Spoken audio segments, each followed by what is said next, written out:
خلي كل حاجه تمشي بشكل طبيعي، احنا مراقبين كل حاجه. حاضر.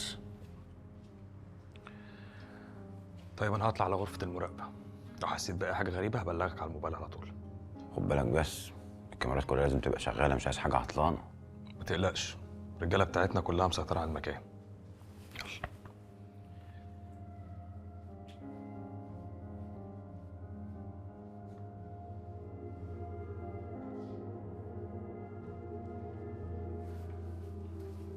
يا شريف، بقول لك ايه، حور ظهرت في الكاميرات.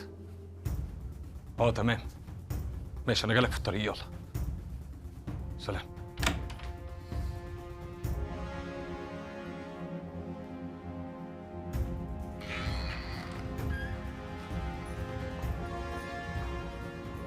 بتعملي ايه هنا يا حور؟ انا جايه ازور الحاجه راضيه حمدي، هي مش دي اوضتها برضو؟ انده لي يا ابني الممرضه من بره.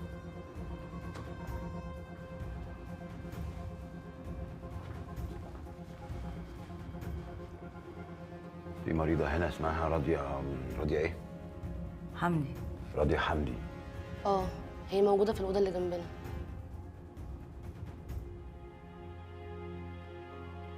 واضح ان انا غلطت في الاوضه، وعن اذنكم.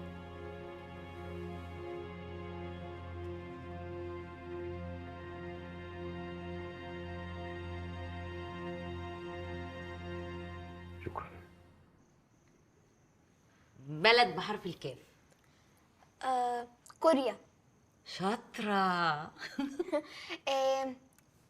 نبات بحرف الكاف. كرات.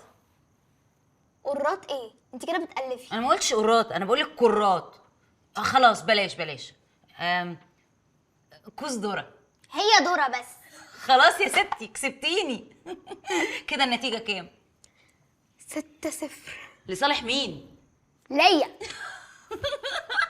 ده انا ضعت خالص. يا سلام يا سلام على الروقان والضحك اللي انتوا فيه، ما تضحكوني معاكم. تعالى شوف بنتك، بنتك قضت عليا خلاص. ايه ده؟ معقوله؟ غلبتها 6-0.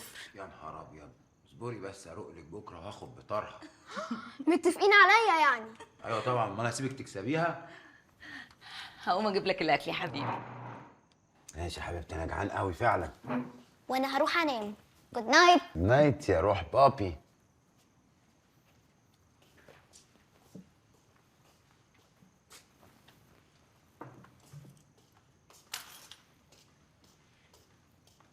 اتفضل يا حبيبي. تسلم ايدك يا حبيبتي، تسلم ايدك. ايه اللي حصل النهارده في المستشفى ده؟ معلش يا حبيبتي، اصل انت الاوضه اللي انت دخلتيها النهارده دي كان فيها واحده اتعرضت لمحاوله قتل، بس الحمد لله ربنا نجاها. خوفنا بقى انه اللي حاول يقتلها ده يرجع لها المستشفى تاني عشان يخلص عليها قبل ما تعترف على اسمه. والقاتل جه؟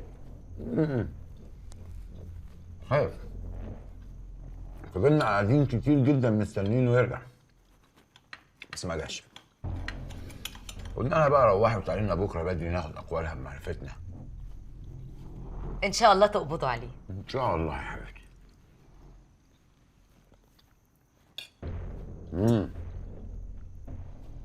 حلو قوي الاكل، تسعد بايدك.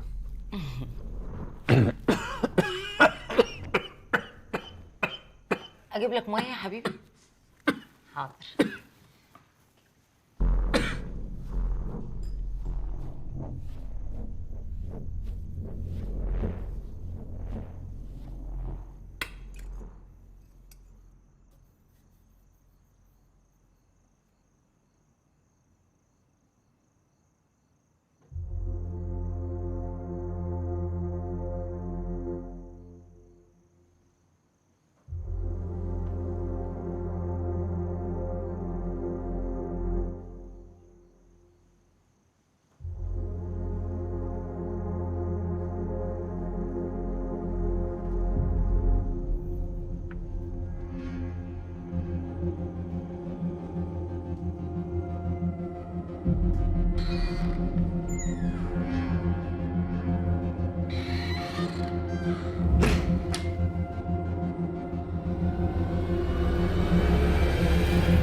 هقتلها واعمل اللي انت عايزه. ماتت.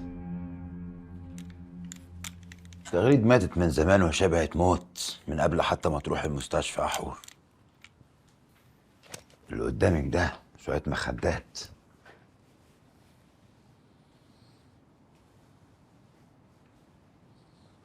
الكمين بتاع المستشفى ده كان بتاع الداخلية، بس الكمين ده الكمين بتاعي أنا. شريف أنا انت ايه؟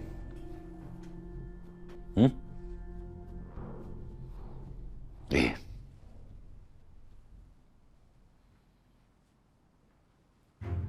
انت قتلت القطة اللي بدور عليها الصبح،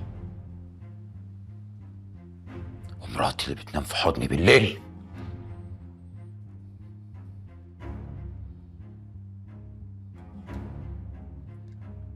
جوزتيني ليه يا حور؟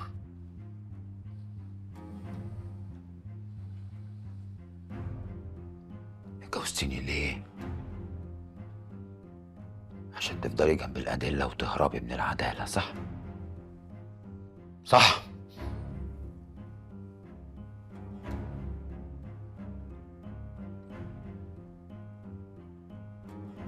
يمكن في الأول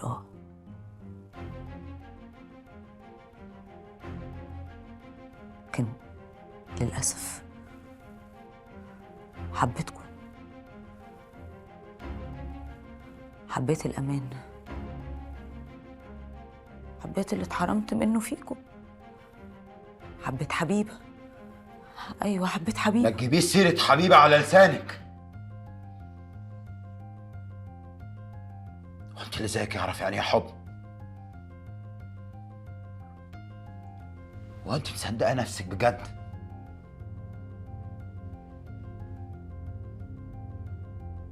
برافو، برافو عليك، برافو. عرفتي تمثلي انك بتحبيني، صح؟ زي ما عرفتي تمثلي انك بريئة. ده انت حتى مثلتي على طفلة انك بتحبيها. لا لا لا لا، إلا حبيبة، إلا حبيبة. أنا حبيت حبيبة، حبيتها وهفضل أحبها، هفضل أحبها غصب عن أي حد، غصب عن أي حد. يا ترى بقى مين بيتكلم دلوقتي عشان ابقى عارف؟ سلافة ولا ذكرى ولا هدى ولا سمر ولا مين بالظبط عشان ابقى عارف انا هدي السكسي لمين في الاخر؟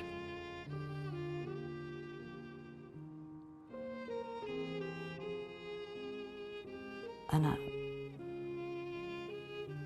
حور، حور مراتك، حور اللي ما حسيتش بالأمان غير معاكم. أيوة أنا حور، أنا حور. وانت عملتي كده ليه؟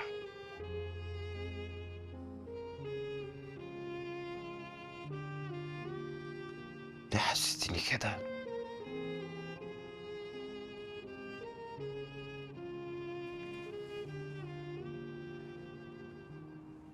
ليه خليتيني احس اني معايا احسن واحدة في الدنيا واحن واحدة في الدنيا،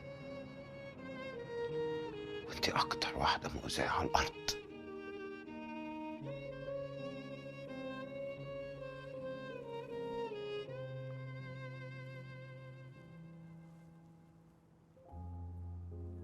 أسفة،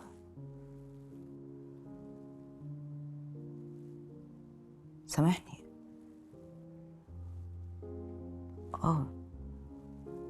سامحني، سامحني. أنا عارفة إن أنا ظلمتك قوي كمان.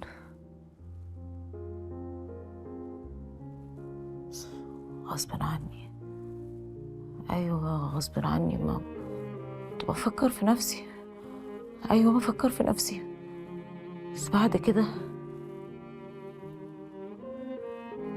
فكرت فيك.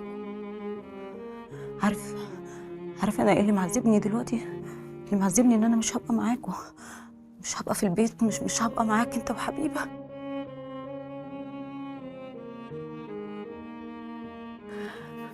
مش هبقى معاكم. شريف ابعدي عني.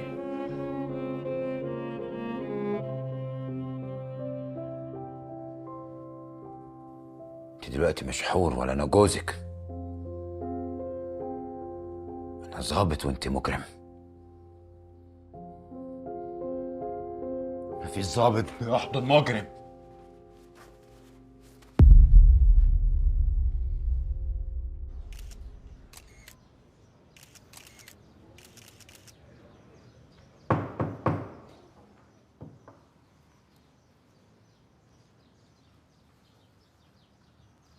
القضية 5643. النيابة تتفضل. شكرا سيد الرئيس.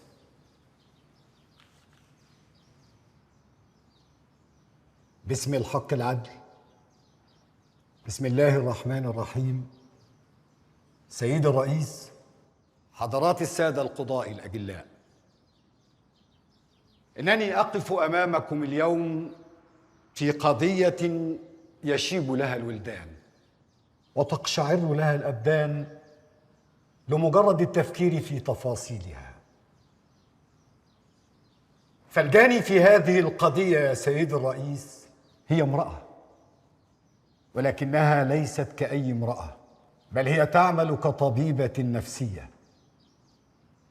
يذهب إليها المرضى ليحكون لها أسرارهم، ولكنها حنثت بقسمها واستغلت ثقة مرضاها واستفادت من أسرارهم لارتكاب جرائمها. القضية 5643. النيابة تتفضل. شكرا سيد الرئيس. باسم الحق العدل، بسم الله الرحمن الرحيم. سيد الرئيس، حضرات السادة القضاة الأجلاء، أعضاء هيئة المحكمة الموقرة، إنني أقف أمامكم اليوم في قضية يشيب لها الولدان وتقشعر لها الأبدان لمجرد التفكير في تفاصيلها. فالجاني في هذه القضية يا سيد الرئيس هي سيدة، ولكنها ليست كأي سيدة، بل هي تعمل كطبيبة نفسية. تنكرت وتبدلت بالأزياء والألوان لتبعد عنها الأنظار، خاصة وأن مظهرها جزء من حياتها ومن تجارتها، غير أنه لا قيمة لوجه جميل إذا كان يحمل روحاً خبيثة دنيئة تصنع من جماجم ضحاياها عمامة واعظ. ولكن ما أتعس الإنسان إذا مات بداخله الإنسان. استغلت ثقة مرضاها وكشف أسرارهم، ونصبت نفسها حكماً وجلاداً. وادعت في التحقيقات يا سيد الرئيس أن لجرائمها مبرراً بفلسفة فارغة.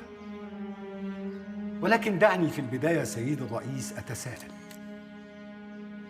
ماذا يحدث للمجتمع عندما تتحول المرأة رمز الأمومة والحنان والعطاء إلى قاتلة شرسة؟ ماذا ينتظر المجتمع عندما تتحول الطبيبة إلى قاتلة بلا رحمة، بل وتتلذذ بتعذيب ضحاياها بكل التفاصيل؟ لقد اعتقدت المتهمة أنها بنفسها قادرة على أن تخلص البشرية من ظلم العباد الضالين، فقتلت ثم قتلت ثم قتلت، حتى تحول القتل عندها إلى عادة، وفي كل مرة كان شغفها بالدم يتزايد، ورغبتها في إزهاق الأرواح يتسارع. يا للبشاعة، يا للقسوة. سيدي الرئيس، إننا أمام قضية يتوافر فيها القصد الجنائي ونية المتهمة في إزهاق أرواح المجني عليهم، وقد أعدت العدة لهم، فتوافر في حقها سبق الإصرار والترصد. في الحقيقة نحن أمام ذئب بشري يعيش بين البشر، عقرب يحيا على الدم، امرأة غامضة. نحن أمام جريمة مكتملة الأركان يتوفر فيها القصد الجنائي ونية المتهمة في إزهاق الأرواح الخاصة بالمجني عليه. لذا فإني أطلب من سيادتكم القصاص. نعم يا سيد الرئيس، القصاص للمجني عليهم، وتطبيق أشد العقوبة على المتهمة، حتى تكون عبرة لمن تسول له نفسه في التفكير في ذلك الأمر. ويقول الله تعالى في كتابه العزيز: بسم الله الرحمن الرحيم: ولكم في القصاص حياة يا أولي الألباب لعلكم تتقون. صدق الله العظيم. شكرا يا سيادة الرئيس. اتفضل. الدفاع جاهز للمرافعة؟ حاضر يا فندم. سيادة القاضي، أنا ما وكلتش حد عشان يدافع عني. انت مش وافقتي على انتداب محامي يتكلم بالنيابة عنك؟ سيادة القاضي، أنا عايزة أتكلم. محدش هيقدر يعبر عن وجهة نظري غيري. أرجوك خليني أطلع وأتكلم مع حضرتك. الدفاع موافق؟ موافق سيادتك. وقد استأذنت المحكمة الدفاع ووافق على خروج المتهم. خرج المتهم يا ابني.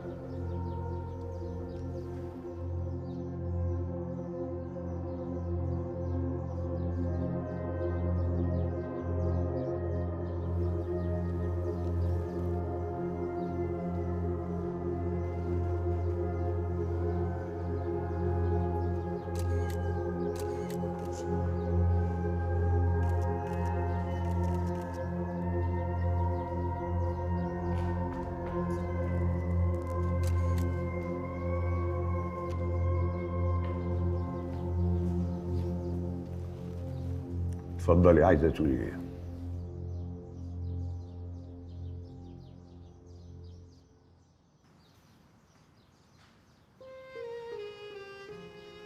أنا عايزة أقول إن أنا ما نصبتش نفسي قاضي ولا محكمة ولا كل الكلام الكبير اللي اتقال ده.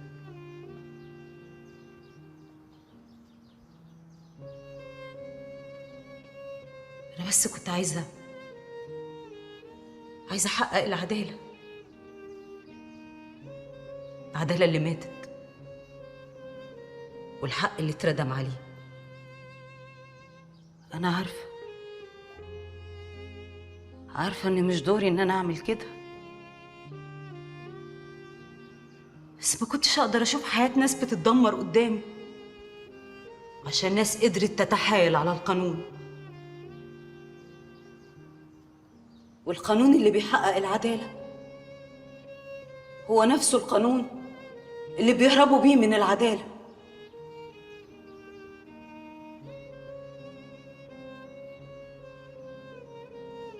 في فرق كبير بين الحق والعدل. العدل انتوا بتحققوه بالورق والمستندات والأدلة، إنما في ناس قتلت، حرقت، ظلمت، ما سابتش وراها دليل واحد، ورقهم متستف.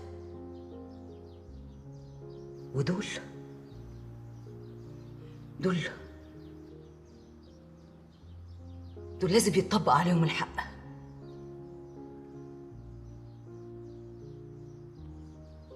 أنا كنت مبسوطة.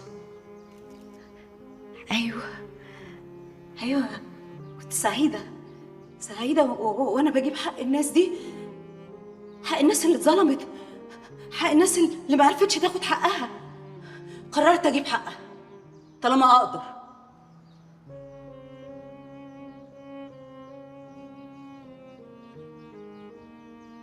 طلعت الدقاق،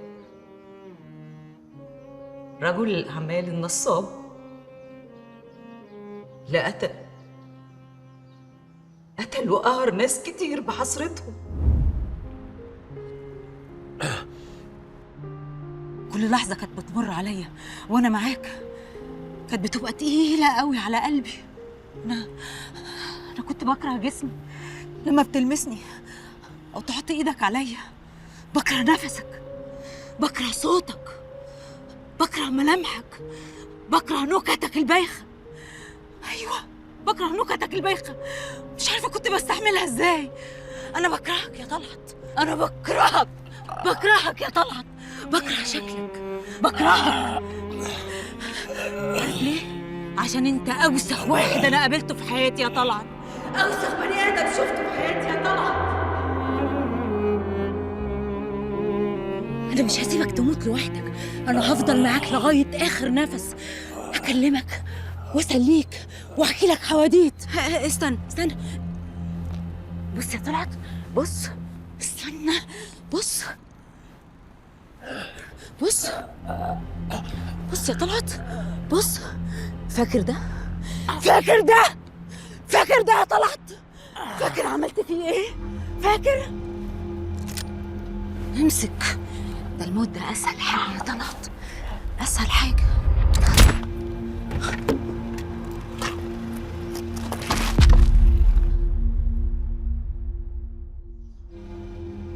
آسر المفتي،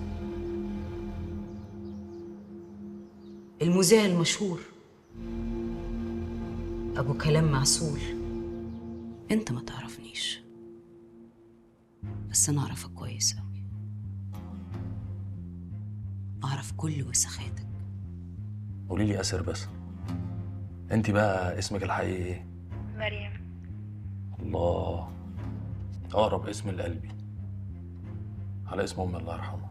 وآسر المفتي إزاي ظهر في حياتك؟ من برنامجه، كان بيسليني. واحدة وحشة قوي، واحدة كل يوم بتقتلني أكتر من اليوم اللي قبله. ممكن تساعدني؟ انا خلاص بقيت موجود، يعني الوحدة دي تنسيها. آسر كان مهتم يعرف أنا صحيت إمتى، أكلت ولا لأ، عملت إيه في يومي. فعلا حسسني حاجات ما كنتش حسيتها من ساعة ما أمي ماتت. على فكرة أنا بفرح قوي بالشباب اللي بيخش البيوت من أبواب. ربنا يخلي حضرتك يا فندم. اتفضل. تسلم ايدك. انا جيت زي ما وعدت ميان، بس انا اتمنى ان احنا نأجل موضوع الخطوبة ده شوية، ده بس عشان شوية ظروف خاصة في أسرتي، وإن شاء الله أول ما الظروف دي تعدي على خير هجيبهم ونعلن الخطوبة على طول. أنا عمري ما شفت ميان سعيدة زي اللي شفتها في الوقت ده، لدرجة إني حبيت آسر لمجرد إن هو السبب في سعادتها. تستغل ضعف البنت بكلامك المعسول وتخليها تعمل اللي انت عايزه، بس بإرادتها هي. قبل المحضر لازم نتأكد من صحة كلامك الأول. هل قمت بقتل زوجتك السيدة فيروز الشربيني؟ أنا عايز الدكتورة حور. دي محامية؟ لا، دي الدكتورة النفسية بتاعتي. شفت لك بتخوني؟ شفتها بعينك؟ رد عليا، شفتها؟ شفتها. مع مين؟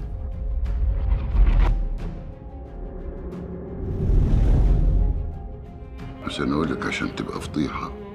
الأب اتسجن. فكرت كويس؟ ايوه، انا هحكي لك كل حاجه. طيب تعالى نرتب الكلام من الأول. أنت حاسس بإيه؟ حاسس ان مراتي بتخوني. إيه اللي مخليك تحس بكده؟ هي لا مش ممكن يكون ده. طيب بقول ايه ده؟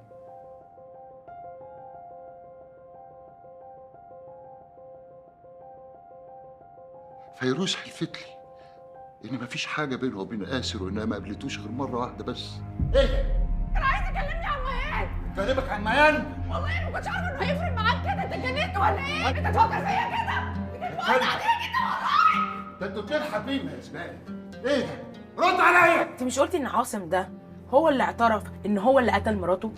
بتدور على ايه دلوقتي؟ مين الشخص المهم اللي بتداروا عليه لدرجة إن أبوك يلبس التهمة مكانه؟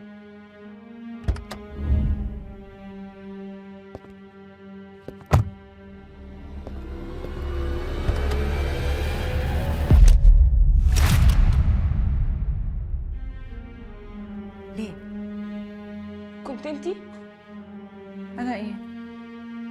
بحكي لك ان آسر بيخوني مع واحده. كانت انتي؟ ما حبكيش يا ميان. كان عنده الاختيار، انا وانتي كنا قدامه، اختارني انا. اصل الحب مش بالعافيه يعني. طب الراجل الغلبان اللي انتي شايله اسمه ده ذنبه ايه في وسختك؟ ذنبه انه زي قلته خلى ثقتي في نفسي بربع جنيه. عرفت دلوقتي امك ماتت بحسرتها ليه؟ اللي ماتت دي اشرف منك يا زباله. التليفون ده هيفضل معايا لحد ما بابا ما يرجع. هاتي التليفون ده. أنت هتتحبس على ذمة القضية. لسه في فرصة تغير أقوالك في النيابة، وأنا هرجع لك تاني. يا ريت تبقى فكرت وغيرت رأيك. انا اللي غلطانه. هتحسبيه علينا راجل بعد كل ده.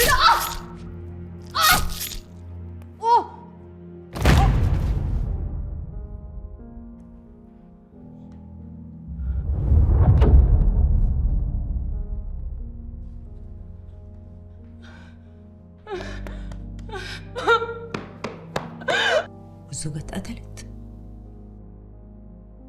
انت اللي بينك وبين بنت ميان انتهى، ولو شفتك في اي حته ولا بالصدفه هقتلك. تكلمها دلوقتي وتقول لها اللي كان بينك وما بينها انتهى. تكلمها بكل ذوق وبكل ادب من غير ما تجرح مشاعرها، احسن قسما بالله هطربع الدنيا فوق دماغك.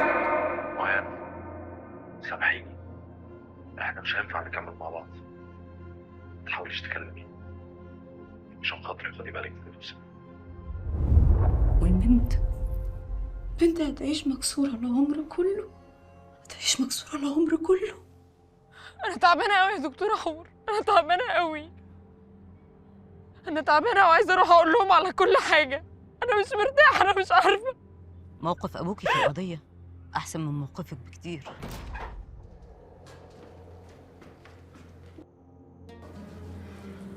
ايه ده؟ بابا ايه اللي حصل؟ قتلناها.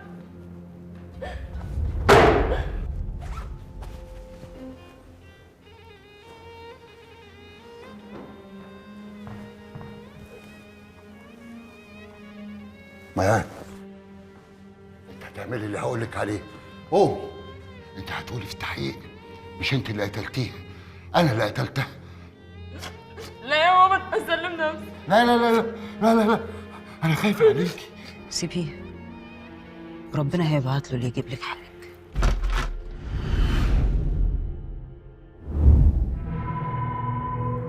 اديني فرصة تانية، فرصة تانية. فرصة تانية عشان تكمل خراب في بيوت الناس. فرح كل بنت صرتها هي بتسمع خبر موتك في الراديو. وفاة المذيع المشهور آسر المفتي، اللي مفيش بنت لجأت له عشان يحل لها مشكلتها إلا إذا كان معاها ندل وخسيس. سالم. سالم اللي ودى اخته حبل المشنقه. اخته لحمه ودمه. طب هي اتحكم عليها بالاعدام ليه؟ قتل السيد ولد اخوها. الحق يا عم سالم، سيد ولدك مسكت فيه النار يا عم سالم. انت اللي قتلتيه يا مجرمه يا كافره، قتلت عيني اللي بشوف بيها. مين قتل سيد؟ العلم عند الله. يا وداد يا وداد يا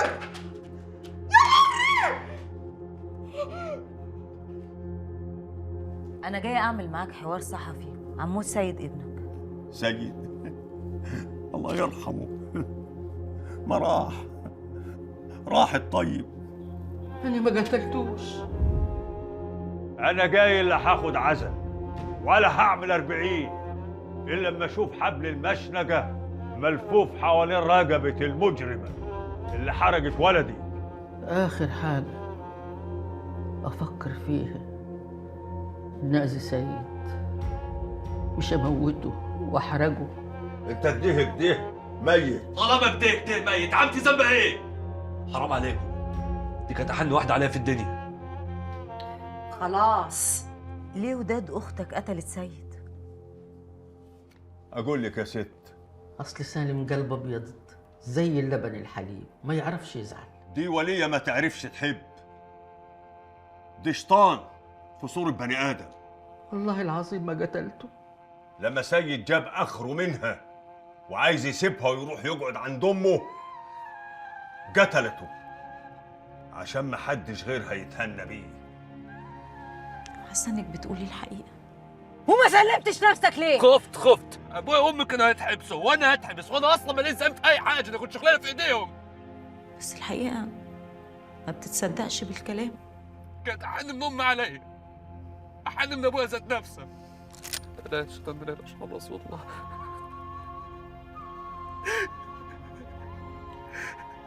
قسمك النبي ما تقتلني، قسمك النبي ربنا ما عملت حاجه. مش انت اللي هتتقتل. وانا حاسه انك مصدقاني وصعبان عليكي انني اموت ظلم. اخبار سيد ايه؟ اتكلم بقى وما تزعلنيش. ليه اتهمت وداد اختك بالكذب انها قتلت سيد؟ هو في إيه؟ وداد كانت هنا الصبح عايزه تغير وصيتها. تغير فيها إيه؟ ما هي كاتبة كل حاجة باسم سيد. ما هو ده اللي انا ما فهمتهوش. عايزه تتبرع بكل ممتلكاتها للجماعات الخيريه. إيه رأيك نشاركوا أنا وإنتي ونفتحوا محل صغير على كدنا؟ انا ما احطش فلوسي في حاجه مانيش فاهماها. يا ولد انطق عشان أعرف ألحقك. الواد محمد اللي بيجي يشرب معايا سرق كل البضاعة اللي كنت جايبها. بضاعة؟ مخدرات؟ اه. يبقى ما فيش غير عمتك. جاك 200,000 عفريت لما ينططوه. خصمك النبي يا عمتي يقتلوني. ولا ملي. بكرة الصبح هقطع لك تذكرة تاخدها وتطلع تقعد عند أمك يومين لحد ما نشوف الحكاية دي. خليك زي ما أنت، ما تغيرش حاجة لحد ما قبلها وافهم منها هو في إيه. كانت عاوزة تحمي سيد من نفسه، تحميه من شر نفسه، وأنا كمان كان لازم أتصرف. عاوزك في مصلحة لو عملتها لي ليك عندي لقمة عيش مليحة، بس ده هيبقى سر بيني وبينك. أمورني يا حاج. قدم.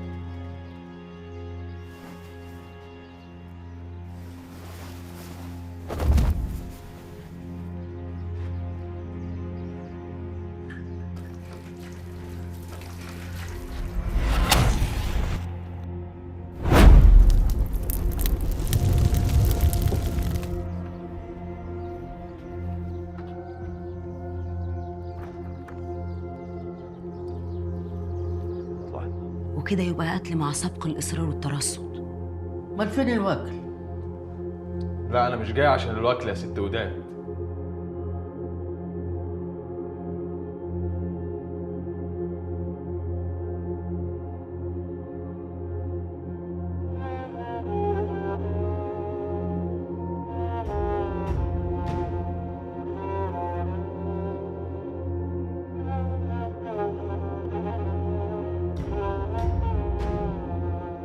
اللي كترت ولدي ما تدفنش معاه في تربه واحده ابدا.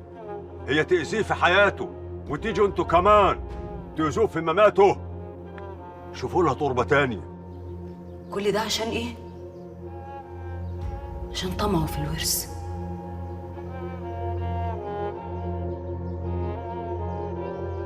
روح انام. جود نايت. نايت يا روح بابي.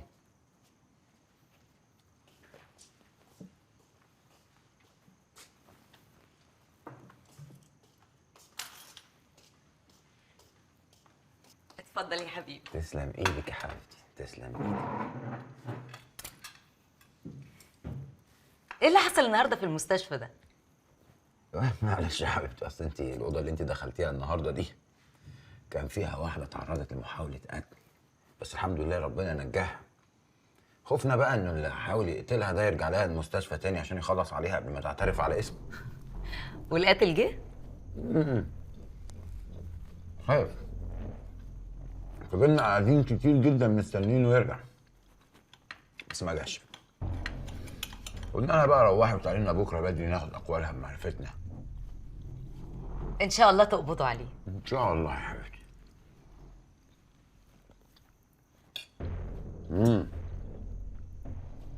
حلو قوي الاكل، تسلم ايدك.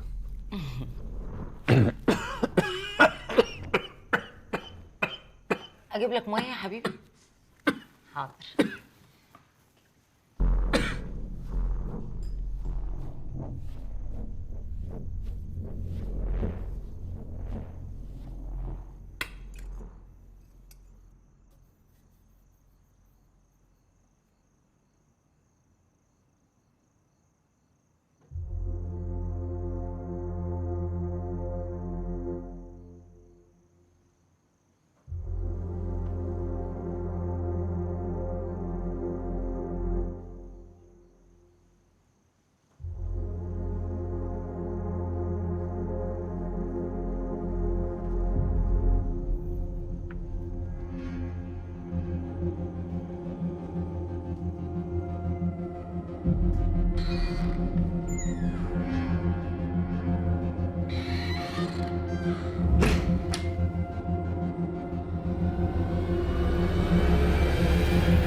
هقتلها واعمل اللي انت عايزه. ماتت.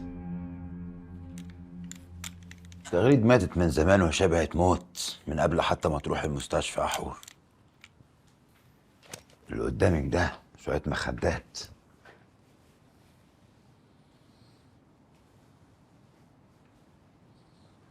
الكمين بتاع المستشفى ده كان بتاع الداخلية،